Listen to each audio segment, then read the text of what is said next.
උපාසක භාවයට පත් වෙන්න නම් මොකද කරන්න ඕන?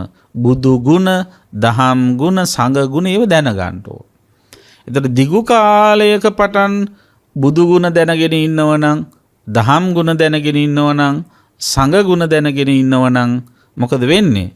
අවශ්‍ය වෙලාවෙදී යන්නේ බුදු ගුණ, දහම් ගුණ, සංඝ ගුණ හිතට ගන්න පුළුවන්. එතකොට මරණාසන්න මොහොතේදී වුණත් එයාට මේ ගුණ මතක් කරගන්න පුළුවන්. නිතරම බුදු ගුණ, දහම් ගුණ, සංඝ ගුණ දන්න කෙනෙක් නම් මරණාසන්න මොහොතේදී හරි අඩු ගන්න ඉතිපිසෝ ගාතාව හරි කියන්න පුළුවන්. දැන් හිතන්න එහෙම ඉතිපිසෝ ගාතාවක් දන්නේ නැති මිනිසයා මොනෝ කියන්නද? නේද? එතකොට ස්වාක්ඛාත ගාතාව දන්නේ නැති මිනිස්සු මොනෝ කියන්නද? සුපටිපන්න ගාතාව දන්නේ නැති මිනිස්සු මොනෝ කියන්නද? හැබැයි දීර්ඝ කාලයක් තිස්සේම මේ බුදු ගුණ හොඳට අධ්‍යයනය කරලා බුදු ගුණ තේරුම් දැනගෙන බුදුරජාණන් වහන්සේ කෙරෙහි, ධර්මයේ කෙරෙහි, මහා සංඝ රත්නයේ කෙරෙහි ප්‍රසාදය උපදවාගෙන ඉන්න කෙනෙකුට ආන්න මරණාසන්න මොහොතේදී ඒව මතකයට ගන්න පුළුවන්කම තියෙනවා. දැන් ඔබ දන්නවා මට්ඨ කුණ්ඩලී කතා වස්තුව ගත්තාම මට්ඨ කුණ්ඩලී කියන මේ අසරණ දරුවා තමන්ගේ තාත්තාගේ තිබිච්ච ලෝභකම් හමුවේ ගිලන් වෙච්ච වෙලාවේදී ඒ ගිලන් වෙච්ච දරුවට බෙහෙත් ටිකක්වත් අරන් දෙන්න ඉදිරිපත් වෙච්ච නැති මසුරු සිතාන කෙනෙක් තමයි ඒ තාත්තා. එහෙම තාත්තලා අද කාලෙත් අද සමාජෙත් ඕන තරම් ඉන්නෝනේ. අම්මලා තාත්තලාට වෙනත් වෙන දූ දරුවන්ට, ස්වාමි භාර්යාවන්ට සලකන්නේ නැතුව තණ්හාදිකව සල්ලි එකතු කර එහෙම ඉන්න වියදම් කරන්නේ නැති අය. ඉතින් එහෙම තාත්තා කෙනෙක්ගේ පුතෙක් තමයි මට්ඨ කුණ්ඩලී කියන්නේ.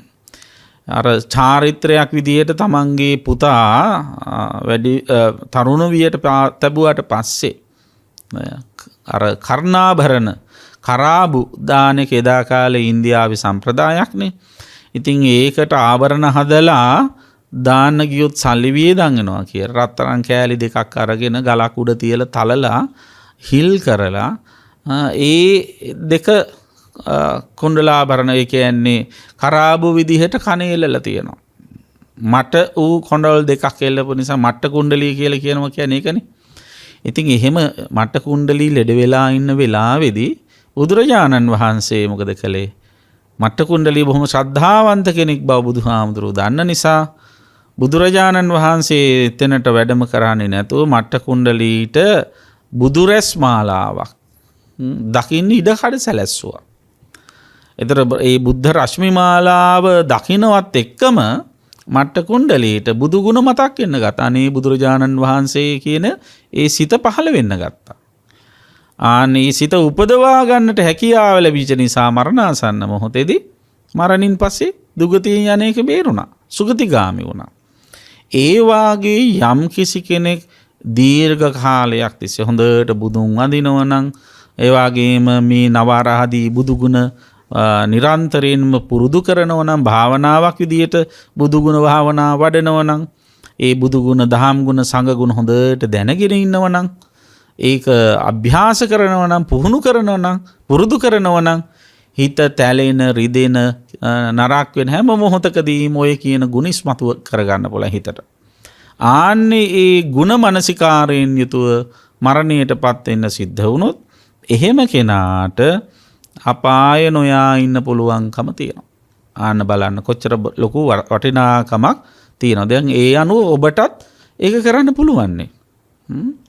ඒ විදිහට නිතරම මේ තෙරුවන් ගුණ මනසිකාරය කරන්න ඔබ පුරුදු වෙන්න. නිකන් ඉන්න වෙලාවට ඒ ඉතිපිසෝ ගාතාව කියන්න පුරුදු වෙන්න. නිකන් ඉන්න වෙලාවට එක එක ඒවා විවිධ දේවල් හිතෙන වෙලාවට, කල්පනාවට එන වෙලාවට ඔය සාමාන්‍ය නිකන් ඉන්න වෙලාවට සින්දු කියන්නේ. ඒ සින්දු කියනවා වගේ ඉතිපිසෝ ගාතාව කියන්න, ස්වාක්ඛාත ගාතාව කියන්න, සුපටිපන්න ගාතාව කියන්න. ඇයි? ඒම ගාථා පාඨයක්, වචනයක් කියන්න වාරයක් පාසා. මොකද වෙන්නේ? හිත තුළ කුසල් වැඩිනේ දන්නේම නැතුව. ඉතින් බලන්න මේ විදිහට ඔබට නිකන් ඉන්න වෙලාවට කොච්චර කුසල් සිතිවිලි එකතු කරගන්න පුළුවන්ද කියලා.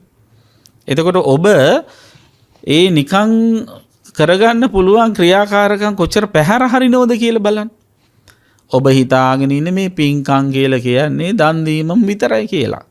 ඒකට සල්ලි ඕන. ඒ හින්දා අපිට බෑ ඉතින් දන් දෙන්න, පෝසත් වෙන්න ඕන දන් දෙන්න කියලා. එහෙම පෝසත් අයටයි දන් දෙන අයටයි ඉරිසියා කර බැන ඉඳලා හරියන්නේ. ඔබට පුළුවන් දේවත් ඔබ කරන්නේ නැහනේ. ඒ නිසා ඔබ පුළුවන් කුසල් සිතිවිලි උපදව ගන්න, කුසල් සිතිවිලි වැඩි දියුණු කර ගන්න පුළුවන් හැම වෙලාවකම වැඩියෙන් එකතු කරගන්න මේවා. ඒක ඊටාම වැදගත්. ඒතර ඔන්න පළවෙනි කාරණාව විදිහට අපි තේරුම් ගන්න ඕන කවුරු හරි කෙනෙක් මැරිලා අපාය නොයා ඉන්න කෙනෙක් වෙන්න නම් දිගු කාලයක පටන් බුද්ධ ධම්ම සංඝ කියන තෙරුවන් සරණ ගිහපු කෙනෙක් වෙන්න ඕන. ඊළඟට අපි දන්නවා මරණින් පස්සේ අපායේ නොයන කෙනෙක් තමයි හාසු පඤ්ඤා ජවන පඤ්ඤෝ විමුක්තියාච සමන්නාගතෝ කියලා සඳහන් කරපු විදිහට මහරහතන් වහන්සේ. මහරහතන් වහන්සේ නමක් නම් රහත් වුණාට පස්සේ බුදු මහරහතන් වහන්සේලා ගත්තාම නැවත මරණින් පස්සේ උපතක් නැහැනේ. උන්වහන්සේලා භව නිරෝධයටපත් වෙච්ච උත්තමයන් වහන්සේලානේ. ඒ නිසා රහතන් වහන්සේලාටත් ඔන්න මරණින් පස්සේ අපායගාමී වීමක් කිසිසේත්ම සිද්ධ වෙන්නේ නැහැ කියන එක අපි දන්නවා. ඊට පස්සේ ඊළඟ කෙනා තමයි අනාගාමී ඵලයට පත්වෙච්ච රහත් උත්තමයන්න් වහන්සේ. උන්වහන්සේ සම්පූර්ණයෙන්ම විමුක්තියට පත් වෙලා නැහැ. උන්වහන්සේ ඕරම්භාගීය සංයෝජන ධර්ම උද්ධම්භාගීය සංයෝජන ධර්ම උන්වහන්සේට තියෙන්න පුළුවන්. උන්වහන්සේ රූප රාග අරූප රාග මාන උද්ධච්ච අවිජ්ජා කියන ඒවා උන්වහන්සේට තියෙනවා. එතකොට ඕරම්භාගීය සංයෝජන නැහැ. ඕරම්භාගීය කියන්නේ කාම සක්කාය දිට්ඨි විචිකිච්ඡා සීලබ්බත පරාමාස කාම රාග පටිඝ කියන ඒවා ටික නැහැ. ඉතින් ඒව නැති වුණාට අර උද්ධම්භාගීය සංයෝජන තියෙනවනේ. ඒ කියන්නේ කෙලෙස් තියෙනවා. කෙලෙස් තියෙන නිසා උන්වහන්සේගේ හිත සහ මුලින්ම කෙලෙසුන්ගෙන් මිදිලා නැහැ. සහ මුලින්ම විමුක්තියටපත් වෙලා නැහැ. හැබැයි උන්වහන්සේලාත් අනාගාමී ඵලයටපත් වෙච්ච උත්තමයන් වහන්සේලාත් ඔන්න මරණින් පස්සේ අපාය උපදින්නේ. උන්වහන්සේලා උපදින්නේ සුද්ධාවාස බ්‍රහ්ම ලෝකවල විතරයි. උන්වහන්සේලා අපායට එන්නේ නැහැ. ඊළඟට හතරවෙනි කෙනා තමයි සකදාගාමී. සකදාගාමී ඵලයට පත්වෙච්ච උත්තමයන් වහන්සේලා කාමරාග පටිඝ කියන සංයෝජන ධර්ම දෙක තුනී කරලා තියෙනවා. සක්කාය දිට්ඨි විචිකිච්ඡා සීලබ්බත පරාමාස කියන සංයෝජන නැත්තටම නැති කරලා තියෙනවා. සකදාගාමී අයට කාමරාග පටිඝ දෙක තියෙනවා තුනී මට්ටමින්. රූප රාග අරූප රාග මාන උද්ධච්ච අවිජ්ජා කියන ටිකත් ඒ මට්ටමට තියෙනවා. අවශ්‍ය මට්ටමට තියෙනවා. එතකොට එහෙම සකදාගාමී ඵලයට පත්වෙච්ච උත්තමයන් වහන්සේත් මේ කාම ලෝකයට එන්නේ එක වතාවයි. කාම ලෝකයට එක වතාවක් ආවත් ඒක එන්නේ කාම දුගතියට නෙවෙයි. කාම සුගතියට. ඊළඟට සෝවන් ඵලයට පත්වෙච්ච උත්තමයන්න් වහන්සේ. සෝවන් ඵලයට පත්වෙච්ච උත්තමයන්න් වහන්සේත් මරණින් පස්සේ අපාය උපදින්නේ නැහැ. ඔබ දන්නවා රතන සූත්‍රයේහි බොහොම ප්‍රකට ගාථාවක් තමයි චතුහ අපායේ හිච විප්පමුත්තෝ. සතර අපායෙන් නිදහස් වෙච්ච කෙනෙක් කවුද? සෝවන් ඵලයට පත්වෙච්ච උත්තමයන් වහන්සේ. සෝවන් ඵලයට පත් වෙනකොට සක්කාය දිට්ඨි විචිකිච්ඡා සීලබ්බත පරාමාස කියන සංයෝජන ධර්ම තුන නැත්තටම නැති වෙනවා. හැබැයි සෝවන් ඵලයටපත් උනත් ඒ උත්තමයන් වහන්සේගේ හිතේ කාමරාගය තියෙනවා, පටිඝය තියෙනවා, රූප රාගය තියෙනවා, අරූප රාගය තියෙනවා, මානය තියෙනවා, උද්ධච්චය තියෙනවා, අවිජ්ජා තියෙනවා. ඒතර සංයෝජන ධර්ම හතක්ම තියෙනවා. හතක් තිබ්බත් අර මූලික වශයෙන් අපායගාමී කර්ම සිද්ධ වෙන්නේ නැහැ උන්වහන්සේගේ අතින්. මොකද උන්වහන්සේට මාර්ග දර්ශනීය නියම විදිහට පහළ වෙලා තියෙන නිසා.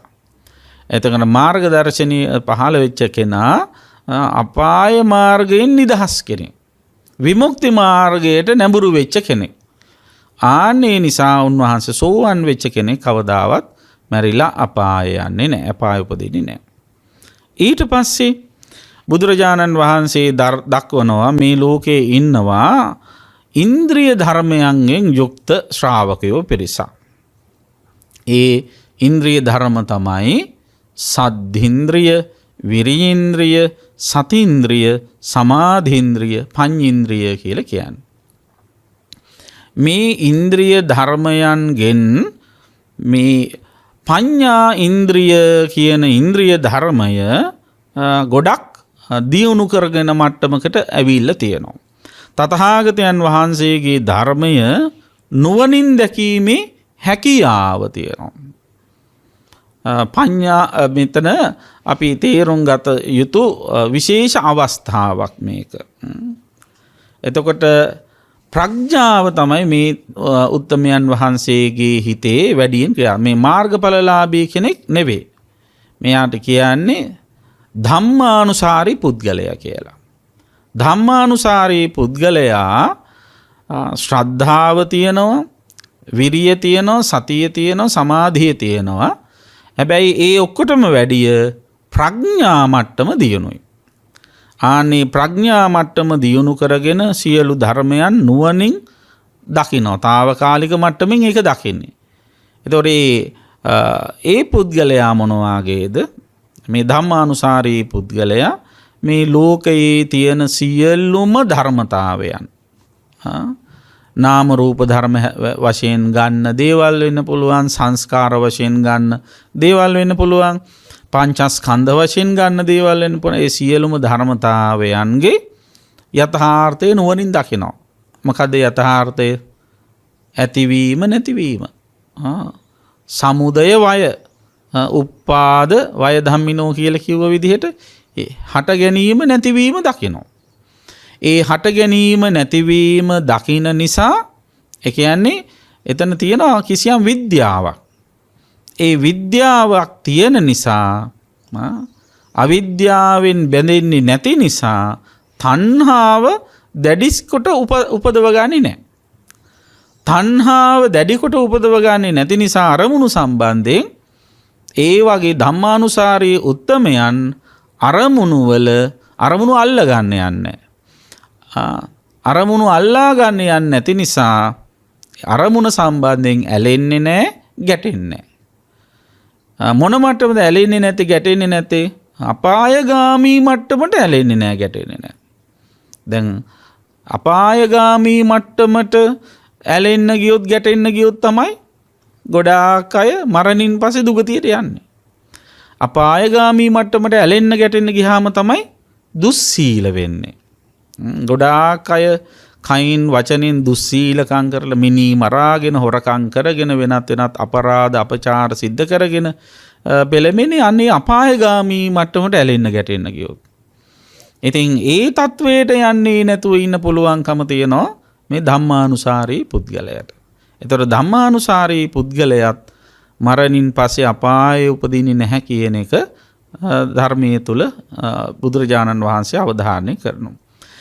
ඊළඟට අනිත් පුද්ගලයා මොන වගේද? ඒත් ඉන්ද්‍රිය ධර්ම දියුණු කරනවා. සද්ධින්ද්‍රිය, විරීන්ද්‍රිය, සතීන්ද්‍රිය, සමාධීන්ද්‍රිය, පඤ්චේන්ද්‍රිය කියන ඉන්ද්‍රිය ධර්මයේ දියුණු කරනවා. ඒ අතරේ ශ්‍රද්ධාව ඉස්මතු වෙනවා. එතකොට සද්ධානුසාරී පුද්ගලයා කියන්නේ අන්නේ. එතකොට එයාගේ ජීවිතය මේ තුනුරුවන් කෙරෙහි, බුද්ධ ධම්ම සංඝ කියන තුනුරුවන් කෙරෙහි ගෞරවනීය භාවයක් ඇති කරගෙන කටයුතු කරන කෙනෙක්. එතකොට ඒ ගෞරවනීය භාවය, ඒ ශ්‍රද්ධාව, ඒ ලෙන්ගතුකම, ඒ ප්‍රේමය, ඒ ආදරය, කැමැත්ත තුනුරුවන් සම්බන්ධයෙන් ඉතාම හොඳට පවත්වාගෙන යනවා. ඉතින් සාමාන්‍ය අපි බලන්න ආදරයක් තියෙන කෙනෙක් මොකද කරන්නේ? නිතරම මතක් කරනවනේ නේද? ආදරේ තියෙනකොට නිතරම මතක් වෙනවා. ඒ වාගේ බුදුරජාණන් වහන්සේ කෙරෙහි, ධර්මයේ කෙරෙහි, ආර්ය මහා සංඝ රත්නයේ කෙරෙහි ආදරයක් තියෙනවා නම්, ලෙන්ගතුකමක් තියෙනවා නම්, ප්‍රේමයක් තියෙනවා නම්, ශ්‍රද්ධාවක් තියෙනවා නම් එයා මොකද කරන්නේ? එයා තුනුරුවන්ව නිතරම මතක් කරගන්නවා. එහෙම මතක් කිරීමත් මතක තියාගන්න තමන්ගේ මරණින් මතු ජීවිතය සුවපත් කරන්න උපකාර වෙනවා. එතකොට මෙන්න මේ අනුව අපි ගත්තොත් මරණින් පස්සේ අපාය උපදින්නේ නැති පුද්ගලයන් 7 දෙනෙක් ගැන බුදුරජාණන් වහන්සේ අවධාරණය කරලා තියෙනවා. දැන් අග ඉඳලා ආපහු උඩට ගියොත් කවුද මේ 7 දෙනා කියලා? පළවෙනි එක්කෙනා තමයි සද්ධානුසාරී පුද්ගලයා. ශ්‍රද්ධාව වැඩියෙන් ක්‍රියාත්මක කරන ඉන්ද්‍රිය ධර්මයන් පුරුදු කරන කෙනා. ඊළඟට දෙවෙනි එක්කෙනා ධම්මානුසාරී පුද්ගලයා. ඉන්ද්‍රිය ධර්මයන් වඩන ඒ වගේම ප්‍රඥාව වැඩි දියුණු කරගන්න පුද්ගලයා. ඊළඟට සෝවන් ඵලයටපත් වෙච්ච එක්කෙනා. සක්කාය දිට්ඨි විචිකිච්ඡා සීලබ්බත පරාමාස කියන සංයෝජන ධර්ම 3 නැති කරපු කෙනා සතර අපායෙන් නිදහස. මරණින් පස්සේ අපාය යන්නේ නැහැ. ඊට පස්සේ සකදාගාමි පුද්ගලයා. සක්කාය දිට්ඨි විචිකිච්ඡා සීලබ්බත පරාමාස කියන සංයෝජන ධර්ම 3 නැති කරලා වගේම කාමරාග පටිග කියන සංයෝජන ධර්ම 3 තුනී කරපු කෙනා මරණින් පස්සේ අපාය උපදින්නේ නැහැ. ඊට පස්සේ අනාගාමි පුද්ගලයා. අනාගාමි පුද්ගලයා මොන වගේද? සක්කාය දිට්ඨි විචිකිච්ඡා සීලබ්බත පරාමාස කාමරාග පටිඝ කියන සංයෝජන ධර්ම 3 සංයෝජන ධර්ම 5 ප්‍රහාණය කරපු ඕරම් භාගී සංයෝජන ප්‍රහාණය කරපු කෙනා. හැබැයි යාගේ හිතේ උද්ධම් භාගී සංයෝජන තියෙන්න පුළුවන්. රූප රාග අරූප රාග මාන උද්ධච්ච අවිජ්ජා කියන සංයෝජන. අනාගාමී පුද්ගලයා සතර අපායෙන් නිදහස් කෙනෙක්. අපාය උපදින්නේ නැහැ. ඊළඟට මැරිලා අපාය උපදින්නේ නැති කෙනා තමයි කවුද? මහරහතන් වහන්සේ. ඒතර මහරහතන් වහන්සේ ගත්තාම දසවිධ සංයෝජන ධර්මයන්ම ප්‍රහාණය කරපු උත්තමයන්න් වහන්සේ. ඊළඟට බුදුරජාණන් වහන්සේ මේ සූත්‍ර දේශනාවේදී විශේෂ වශයෙන් අවධාරණය කරන්නේ කුමක්ද? යම් කිසි කෙනෙක් යෝසෝ මහානාම දීඝරත්තං උපාසකෝ බුද්ධං සරණං ගතෝ. යම් උපාසකෙක් ඊතා දිගු කලක පටන් බුදුන් සරණ ගියා නම් ධම්මං සරණං ගතෝ හෝති. ධම් සරණ ගියා නම් සංඝං සරණං ගතෝ. සංඝුන් සරණ ගියා නම් සෝ කතං විනිපාතං ගචයා. කෙසේ නම් අපායක යන්නද? අපාය උපදින්නේ කියන එකකින් අදහස් කරන්නේ. එතකොට ඒ පුද්ගලයාද අපායෙන් නිදහස් වෙන්න තියෙන සම්භාවිතාවය පොසිබිලිටි එක අතිශයින් මිහලයි. අපායෙන් නිදහස් වෙන්න තියෙන ප්‍රවණතාවය ඉතාම ඉහළයි. මේ වගේ කෙනෙක් මැරිලා අපාය යන්නෙම නැහැ කියලා නියත ප්‍රකාශයක් කරන්න පුළුවන් කම නැහැ. නමුත් සම්භාවිතාව වශයෙන් ගත්තොත් ගොඩාක් ඉහළයි. ඉතින් එහෙම කෙනා අපි හිතමු තෙරුවන් සරණ ගිහිපු කෙනා. මිතර බණ අහනවා නම් ධර්ම දානය සිද්ධ කරනවා නම් විවිධ පින්කම් කරන කටින පින්කම්ද වෙනත් පින්කම් සිද්ධ කරනවා නම් තමන්ගේ ජීවිතේ තමන් මෙතෙක් කරපු නැති දේවල් හොඳ පින්කම් හොයා බලා ඒ දේවල් කරන කොච්චර එයාට ඒ තුලින් කුසල් රැස් කරගන්න පුළුවන්ද? ඒ තුල අකුසල් යට කරගන්න පුළුවන්ද? ඒ තුල එයාගේ ජීවිතය සුවපත් කරගන්න පුළුවන්ද? ඒක හරීම වැදගත්. ඒ නිසා කරපු නැති දේවල් බලලා ඉවර වෙලා සීල සමාධි ප්‍රඥා කියන මූලික කුසල ක්‍රියාවන් සිද්ධ කරන ගමනේ පුංචි දේ වුණත් කමක් නැහැ. ඒක හොඳට හිතට අරගෙන කරා. මට මේ ළඟදී එක බණ ගෙදරකට ගියාම සඳහන් කළා එක තරුණ මහත්මනියක් මොකද්ද කරලා තියෙන්නේ? බුද්ධ පූජාවක්, කිරි ආහාර පූජාවක් හදලා. කොහොමද මේ කිරි ආහාර පූජාව හදලා තියෙන්නේ? වී ඇට අරගෙන ඒ වී ඇටෙන් ඇටේ තමන්ගේ අතින්ම පොතු ඇරලා තියෙනවා. හිතන්න බලන්න දැන් කිරි ආහාරයක් හදන්න තරමට අවශ්‍ය කරන හාල් ටිකක් හදාගන්න වී ඇට කී දහහක අඩු ගානේ 1000ක්වත් ගන්නව නැතිනේ සමහර වෙලාවට. එහෙම නැත්නම් 500ක් හරි ගත්ත කියලා හිතන්න. ඒතර වී ඇට 500ක පොතු අරින්නකොට නිකම්ම බැන උපදූප කිය ටීවී බල නෙවෙයි. බුදු ගුණ කිය ඒ දේ කරනවා නම් ඒක කොච්චර ලොකු හොඳ ක්‍රියාවක්ද බලන්න. අන්න බලන්න දක්ෂ කෙනා නුවණ තියෙන කෙනා මොන ක්‍රමයකින් හරි උපක්‍රම මාර්ගේ තමන්ගේ හිතේ කුසල් සිතවිල්ලක් ඇති කරගන්න බලන්න.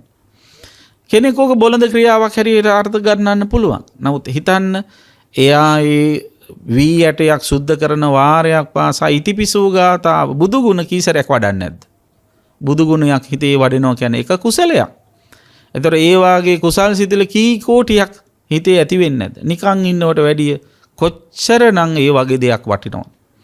ඉතින් අන්න ඒ වාගේ විවිධ ක්‍රමෝපායන් භාවිතා කරලා ඔබ බුදු ගුණ වඩනවා නම්, දහම් ගුණ වඩනවා නම්, සංඝ ගුණ වඩනවා නම් ඔබේ හිත හරිම ආරක්ෂිතයි. ආන්නේ පුරුදු කරපු ගුණය මරණාසන්න මොහොතෙත් ඉස්මතු වෙනවා. අතීතයේ කරපු නරක දේවල් වෙන්න පුළුවන්, අකුසල කර්ම වෙන්න, ඒ සියල්ල යටපත් කරලා ප්‍රබල කුසල ශක්තියක් ඇති කරගන්න ඔබට ඒක උපකාර වෙනවා. ආන් ඒ විදිහට කටයුතු කරන්න ඔබ වෑයම් කරන්න ඕන.